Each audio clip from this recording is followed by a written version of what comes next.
A deadly situation unfolds on a bus when a police dog in the back refuses to disembark.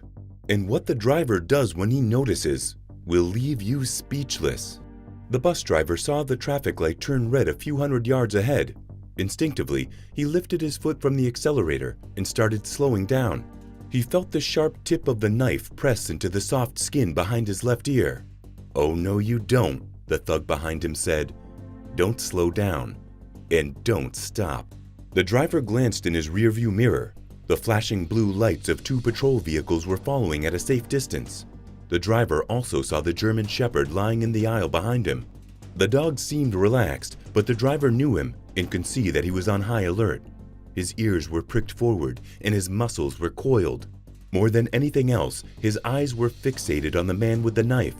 "At least I have one ally on the bus," the driver thought. He didn't know it yet, but he had one more outside the bus. An hour earlier, Donovan Higgins was in his driveway working on his vintage car. For years, while he was working as a canine officer, owning a piece of history on four wheels had been his dream. His daughter Maggie waved at him as she strolled down the garden path. Bear, his giant German Shepherd, was hot on her heels. "Be careful, honey," he said, waving back. She laughed. "I've got Bear with me, Daddy. I'm safer than Fort Knox." And with that, she turned left and disappeared down the road. Dawn always felt a little uneasy when Maggie headed off to town on her own. But she was right. With Bear around, she'd be safe as houses. Dawn's mind started a meandering journey down memory lane. He and Bear had been partners in the truest sense for 7 years. He couldn't even remember all the arrests they'd made. Bear was fearless and the most intelligent dog Dawn had ever had by his side. He had the uncanny ability to sense a perpetrator in a crowd. This had often been the key to getting extremely dangerous people off the streets. They had only failed once, but he didn't want to think about that anymore. He was retired, and someone else would eventually apprehend the young thugs that terrorized the city. Maggie and Bear didn't have to wait long for the bus to arrive. The driver knew both of them and ruffled the dog's ears when they boarded. Maggie made her way to a seat close to the back of the bus with Bear in tow. She sat down, plugged her earphones in, leaned her head back, and closed her eyes.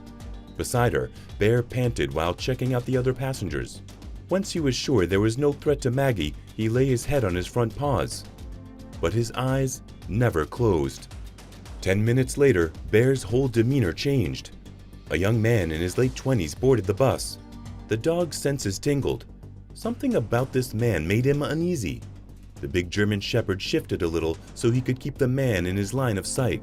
2 stops later, another young man boarded, and Bear became even more uneasy. The man sat down next to the first man, and the dog was now on high alert.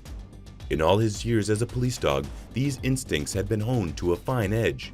He trusted himself, knew that he knew when something was wrong. He placed his head on Maggie's lap and gave a soft whine. At first, she simply thought that he wanted to be cuddled and started scratching between his ears. But when Bear's gentle whimpers continued, Maggie realized he was trying to get her attention.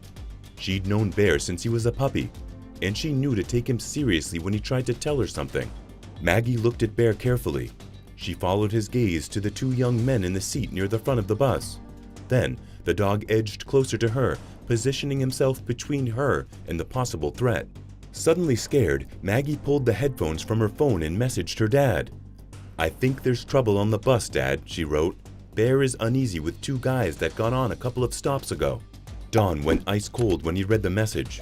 He ignored the grease on his fingers and immediately responded, "What's he doing?" Maggie looked down at Bear and responded, "He's on high alert, Dad, not taking his eyes off them." A fist clamped his heart when Don read the reply. When Bear did this, it meant the situation was serious. And in all their years together, Bear had never made a mistake. "Can you take a pic without them seeing?" Maggie slid down in her seat and looked carefully at the 2 guys. They were in some kind of conversation. Nervous, perhaps even a little jumpy. But they were looking at each other, which meant she would be able to photograph their profiles, at least. She clicked a couple of pics and sent them to her father. If he'd been panicked before, Don was suddenly frantic. The 2 men in the picture in front of him, the 2 men on the bus with his daughter, were members of the gang who had eluded him for years. "I want you to get off at the next stop. Pretend that it is your stop. Don't look at them. Just get off the bus. Let me know the moment you're off." Maggie did as she was told. As casually as she could, she left her seat and headed to the front of the bus. "Not your normal stop," the bus driver said. "Nope," she said as happily as she could. "Other plans today." Once she stepped onto the pavement and heard the doors of the bus close with a whoosh, she texted her father, "I'm off." She was relieved, but then she looked around for Bear and felt her heart making a free fall. He wasn't with her.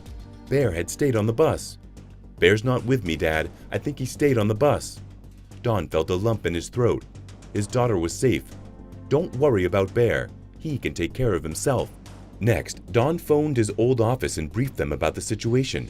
Radio control dispatched black and whites even before he had finished speaking. When he disconnected the call, Don jumped in his own Jeep and headed to the bus route. He'd been retired for almost a year, but these punks were unfinished business. And today was the day that unfinished became finished. On the bus, the driver became aware that Bear was sliding forward on his stomach. The dog was doing it inch by inch, slowly, so nobody would notice. Man and dog made eye contact in the rearview mirror. The driver could swear Bear was communicating with him, telling him to keep doing what he was doing. And somewhere inside, he knew the dog would tell him when the time was right. The cop cars following the bus had now switched their sirens on. This made the perpetrators even more jumpy. In the rearview mirror, Bear had inched forward again. He was now sitting right behind the two criminals. The driver looked ahead again. The bus was inching closer to the traffic light, and if he sped up like the thugs wanted, he would put them all in terrible danger. But if he didn't, the men would take the passengers hostage. He needed a diversion, and he needed it now. Thankfully, the dog sitting in the aisle could provide the perfect one. When their eyes met again, Bear's ears flicked forward, and he rose into a crouch. The driver understood that to be his signal, and what he did next left all his passengers speechless. Without warning, he slammed on the brakes. The perp with the knife almost went through the windscreen and staggered backward to regain his balance. That's when Bear launched himself. The thug and the dog met in midair.